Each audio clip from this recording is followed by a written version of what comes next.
Romulans had a base, known as the Vault, that they used for research into Borg technology. This facility was abandoned in the chaos after the destruction of the Romulan homeworld, but intelligence suggests that the work there was far enough along that it was used to retrofit Nero's ship before it disappeared, along with Ambassador Spock's vessel in the Hopus system. Long-range sensors have detected energy spikes in the Halcona system, and Starfleet intelligence believes that someone is bringing the Vault back online. We need to know who, and more importantly, we need to know if there is still Borg technology or restricted weaponry on that base. I need you to proceed immediately to the Halcona system and investigate the Vault. Engage if you must, but I would prefer if you could gather the information we need without conflict. In order to avoid drawing too much attention, you need to fly under the radar, so to speak. Admiral Tanay has authorized the requisition of a shuttlecraft for you.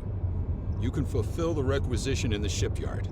Once you're ready, take the shuttlecraft out to the Halcona system. If you have a runabout, fighter, or other such craft available, feel free to use it, but do not approach the system in a starship. We want to avoid the notice of whoever's in the vault. A shuttle will also be able to dock with the vault and explore the interior. Any questions? Very well. Remember, you must use a shuttlecraft, runabout, fighter, or similar small operations craft to undertake this mission. We need on-site intel from the interior of the vault. Starfleet will not clear you to enter the Halcona system otherwise. Good luck.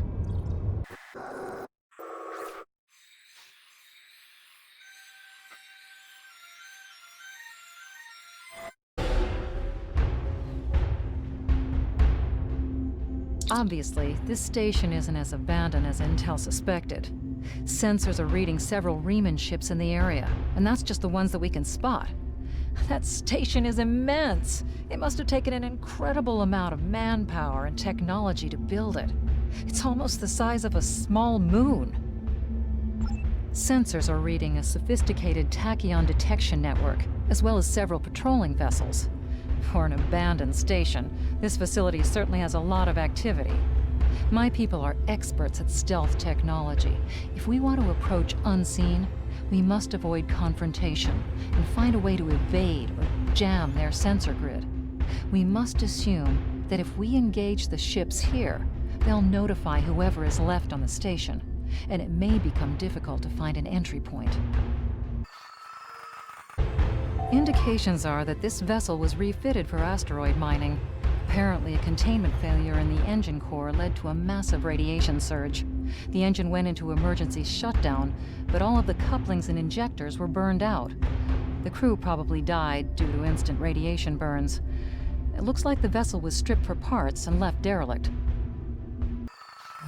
Looks like they left this satellite as a communications booster for their short-range worker shuttles. Unfortunately, it's heavily encrypted. We could use this to boost our own communications, but that doesn't seem to offer any way in to the station itself. This asteroid is unusually large, and it's clearly been mined. It was probably used for raw construction materials, like most of the debris here. This particular asteroid contains pergium, titanium, and uranium. It was probably tractored from a nearby system and brought here to construct hull components and power systems.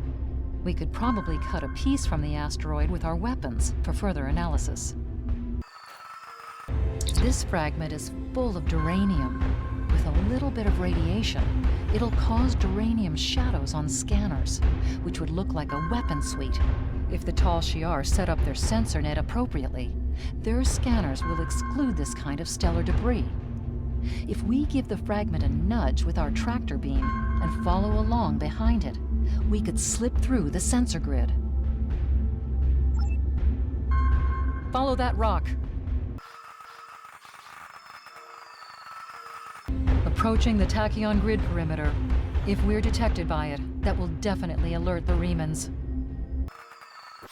Picking up some unusual energy readings.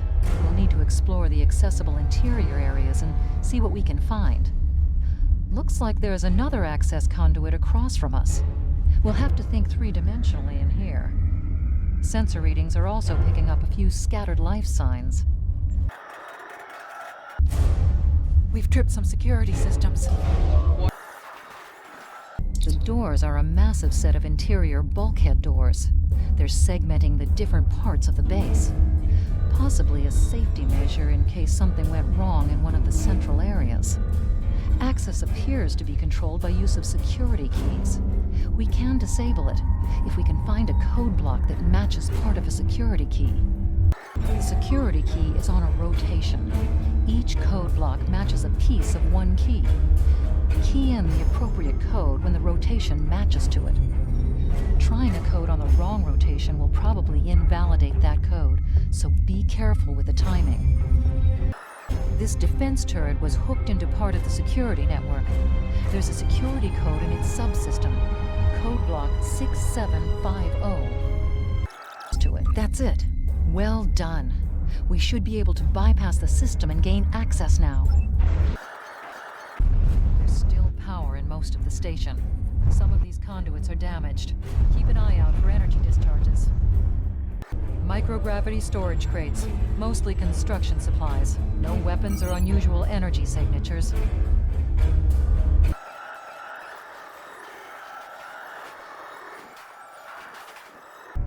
Above us, that's a Borg sphere. The Tal Shiar must have used this base as a storage facility and research area for Borg technology. The Borg sphere is dormant, like it's been put to sleep. It's not the source of the strange readings that long-range scans detected. Looks like the sphere's hooked into part of the local systems network. We should be able to exit through the other doors now. Probably a safety precaution to keep them locked.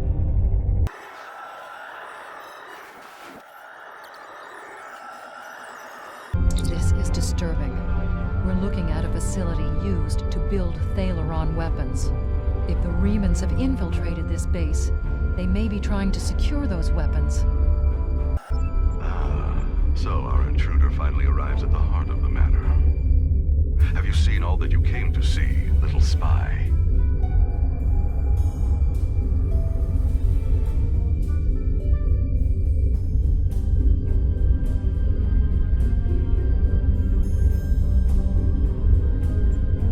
Does it really matter? Call me Obaseg, if a name is that important to you. That should be obvious. I intend to make use of this station to further my agenda.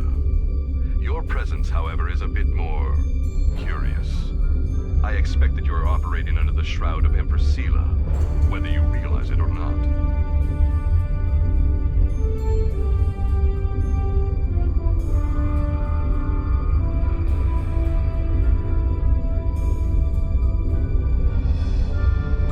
Doubtless you have discovered the source of those readings. Understand that I have little desire to unleash this sort of destruction, but my hand is forced. The Reman people will only be liberated if we are able to make a clear and decisive stand against the Romulans. The technology of this station will allow us to do so.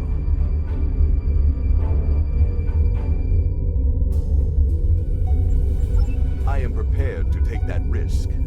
I strongly suspect the Federation and the Klingons will not have any desire to test our mettle once all Reman ships are armed with Thalaron weapons.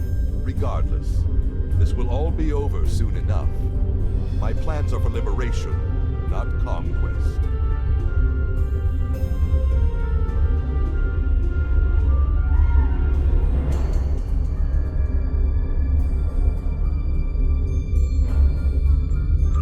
I am not a Romulan, and I do not allow passion to rule my intellect.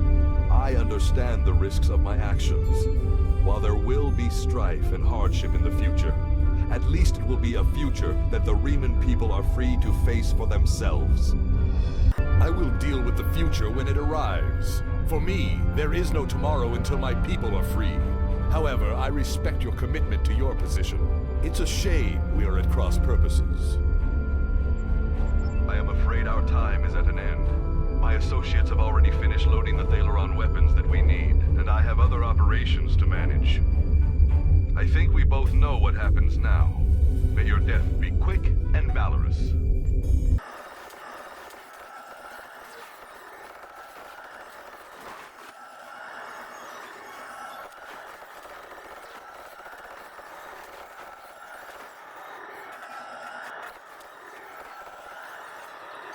Blast the door locks. Ship is under attack.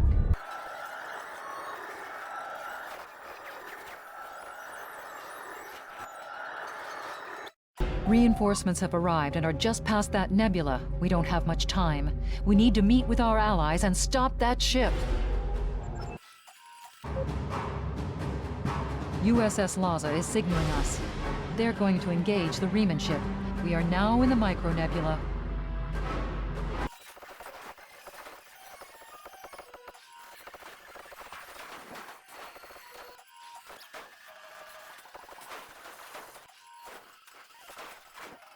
That was quite an explosion. Probably from the Thaleron weapons carried aboard the ship. We're going to leave the system under high warp to draw off any reinforcements that might come looking. Suggest you return to Federation space.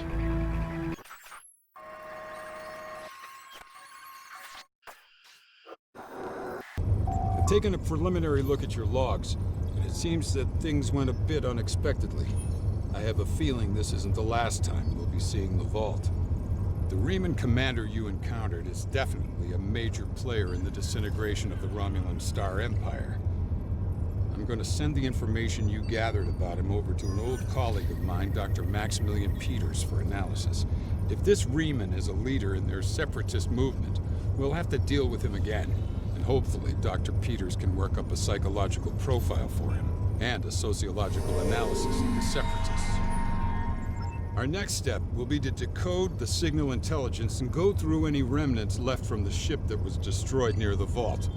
Now that we know that the Riemanns were hoping to use Thaleron weapons, we need to figure out their target location.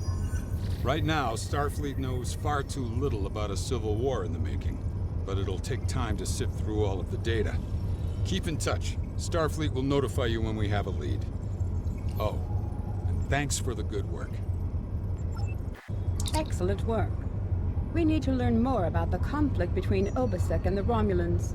Sila's forces may indeed be hounding the Riemanns, but the use of Thaleron weapons is unacceptable. Not even the Klingons or the Breen will stoop to such barbarism. Starfleet intelligence will be working to decode the list of possible targets you acquired from the base's databanks. The next step may be to investigate these sites and find out why the Riemanns want to destroy them. I have new